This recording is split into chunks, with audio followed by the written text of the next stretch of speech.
And I don't know why. I don't know if he feels the same. You worked with him very closely, but every memorial feels sad. I don't know when, for me personally, is ever a day is ever going to come when you remember him with a smile. Anytime you remember him, you feel sad. I don't know why. Does it feel the same for you? Well, no, I think that predominantly you have mixed feelings um, throughout the year, and especially you feel sad because death always does that to you. Most times, I'm actually, when I think about him, I am elated and actually quite upbeat when Professor Mills comes to my mind, or I'm thinking about him for any reason, or something happens and he comes to my mind. I don't do it with sadness. It actually comes with happiness because I think that we, those who were blessed to have actually worked quite closely with him at certain points in his life, um, know that he taught us a lot of lessons. And he lived his life by example. So you can't but admire or even hold in reverence the way in which this man spent the years he had with us. And his leadership skills were second to none. So, no, today, definitely, it's a moment of sadness. We remember his death. But mostly now, when I think of Professor Mills, for me, it's a time of elation or a moment of encouragement, actually, is the word I should say. He led by example. Yes. So his actions, are you talking about his actions were an example of how he wanted you to uh, perhaps act under him? Well, yes. I mean, he was very principled. And once you lived within his principles, he was very easy to work with. And he just didn't want his leadership or his government to be tarnished with anything that would bring his government into disrepute. And more importantly, he just thought that as leader, he had to do things to help the people. So he was totally people centered. He was not in the least materialistic. And quite simply, um, we have actually been blessed to have had somebody of such a high level of intellectual repute demonstrates to us that with everything, even humbleness is not a disease that actually ever caught. It's not an illness that ran away from him over there. He was totally, completely humble and didn't have an iota of arrogance within his system. And that's the interesting thing about him. You said he's somebody of high level of intellectual repute, but in your engagements with him, you always realize that even when you didn't have the opportunity of meeting him, you watch him from a distance, you realize you're meeting a man, not someone who carries his achievements and accolades, and it never made him proud. But I realized this year's lecture was addressed by Madame Charlotte Osei, former chairperson of the Electoral Commission. For you personally, what was your takeaway from that lecture that she delivered? Um, there were so many takeaways. And even though one's attributes and uh, good points, if I can put it that way, for Professor Mills have been done over the years, I'm amazed how we never get exhausted of the different perspectives, almost of the same thing, that people talk about, which demonstrates who this man was.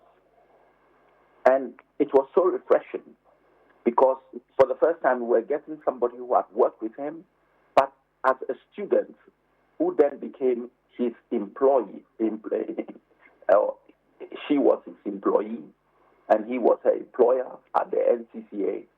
And more importantly, at the point, she was his uh, speech writer. And it was so like the man because no matter who you were, he would listen and then he would ponder over it. Sometimes a week or two, sometimes a month. And then he would come back to the very thing that you may have thought that he had forgotten, and either strengthen his position or agree that no, you had a position which he thinks that he must listen to. And so when she rendered her explanation for me or for some of us, that was Professor Mills. He, regardless of who he was speaking to or who was talking on an issue, he listened.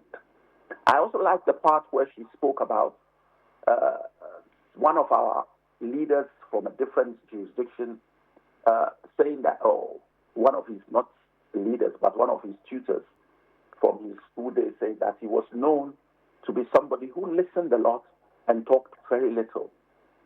And that is also the mark of an intellectual. You see, in life, the more you learn, the more you know that you do not know. And that was how Professor Mills lived his life. He always wanted to explore and get people's perspectives. Indeed, we lost an icon. And but like I said, when I think of him most of the time, I think of him as a source of inspiration, a source of joy, and he makes me believe truly that no matter all the trials and tribulations of this world, if you want to do good, you can do good regardless of what people say or not say. Your conscience is clear, and at the end of the day, posterity will judge you. And from what I hear, you're saying that every year you learn something new about Professor Mills. You hear new stories about people who encountered him and how they feel about him. So every time you are putting together the lecture, you're looking forward to what you hear that you did not know. Exactly. You put it in a different format, yeah. And sometimes the same thing, but in a different perspective. Different stories that give the same example, because they talk about his humility, they talk about his integrity, they talk about his forthrightness, they talk about his calmness, they talk about his listening skills. But from different perspectives, you hear that he was a principled person, he had a lifestyle, and he transcended everybody who he met and who he dealt with. And that, for me, is the true legacy of a person. And his legacy and posterity, for what anyone can say, is judging him very, very well. Well, you did a lecture 2 days ago. Today, what is happening? Today is the wreath laying ceremony, where we will lay wreaths at his place. It's a little service. He was a Methodist, so there will be a little service for him. And then we will lay wreaths, and I believe His Excellency President John Dramani Mahama, he will be present. He will speak. The Vice President will be present. She will read scripture, one of the verses. We hope that the Speaker of Parliament will attend, and he will lay a wreath on behalf of Parliament. And so it's a full-fledged program, but short to the point. And it's just for all of us to reflect on a man who has done so much for our country. And it is right that we actually take a time to remember him, and equally to keep ourselves in check. It's like, how do I call it? It's a reality check. So when we do this, we then realize that, look, you can really live a good life, and it matters not if people have a different view. So long as your conscience is clear and you're able to justify it in front of your board, then please feel free and go ahead. That is how the man, Professor Mills, lived his life. And we thank God, those of us that we were actually blessed to have been in his presence. And we are humble that we were able to work with him, and he chose some of us to actually work closely with him. Will there be other events after today's own? Yes, on Saturday we will have he was a lover of hockey, a sportsman. I mean, I always say to people that to become a sportsman or sportsman of the year in the school that he attended, the school I attended, Achimuto School, it's a big feat. And normally you get it once a year, but in his life, Professor Mills, for 2 years running, was Sportsman of the Year in Ashwater School. He swam, he did athletics, he played fantastic football, and he swam. So he achieved major feats in sports. People talk of his academic prowess, but actually, he was actually very, very good. He played for Ghana, the national hockey team. So, as the John Segbefia Mills Memorial Heritage, as one of the main thematics we promote him with, apart from governance and academia, is sports. And so we try to hold the hockey tournament every year, bringing teams together, and they play a tournament in his name, and we give out a cup in his name. So that will be on this Saturday from 8 a.m. in the morning right up to early afternoon, or late afternoon, I should say. And that is something we've done every year. Thank you. Thank you very much for speaking to us. Thank you so much for having me on your program. God bless. Well, so today is a wreath laying ceremony. Saturday, there will be the hockey match that will be held to remember him, to commemorate his passing.